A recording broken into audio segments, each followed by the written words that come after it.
గన్నవరం వంశీ పాపాల పుట్ట బద్దలైంది.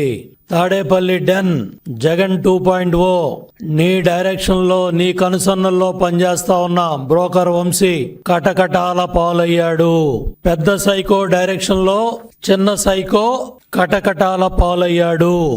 బచ్చుల అర్జునుడు గన్నవరం ఇన్ఛార్జిగా పనిచేస్తా ఉన్న సమయంలో చావు బతుకుల్లో హాస్పిటల్లో ఉన్న సమయంలో ఈ సైకో బ్లేడ్ బ్యాచ్ వైసీపీ నాయకులతో వందలాది మంది వైసీపీ సైకో బ్యాచ్ తో గన్నవరం పార్టీ కార్యాలయం మీద దాడి చేయించటమే కాకుండా దగ్గరుండి కార్లు తగలబెట్టించి ఆఫీసును తగలబెట్టి ఎన్ని అరాచకాలకు పాల్పడ్డారు, ఎంత అరాచకానికి పాల్పడ్డారు.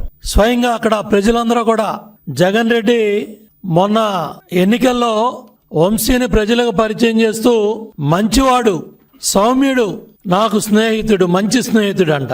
33,000తో ప్రజలు ఓడిచ్చారు. అన్నం పెట్టిన పార్టీ, కన్న తల్లి లాంటి పార్టీ విజయవాడ పార్లమెంట్ లో ఓడిపోతే నీకు రాజకీయ భిక్ష పెట్టి గన్నవరంలో తెలుగుదేశం పార్టీ కార్యకర్తల నాయకుల కష్టంతో శ్రమతో గెలిచి 2 సార్లు పార్టీ కార్యకర్తలకి నాయకులకి వెన్నుపోటు పొడిచి శ్రీరంగ నీతులు చెప్తావా? నువ్వు చేసిన అరాచకాలు, నువ్వు చేసిన దోపిడీ, భూ కబ్జాలు, విమానాశ్రయం బాధితులు, అక్కడ భూములు ఇచ్చిన బాధితులు వాళ్ళ భూములు కూడా కొల్లగొట్టి గ్రావులు అమ్ముకున్నావు.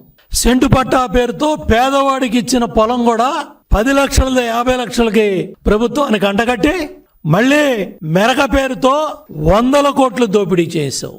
పోలవరం మట్టి, పట్టిసీమ కాలవ, పందికొక్కుల్లాగా నువ్వు నీ అనుచరులంతా కూడా దోచుకున్నారు.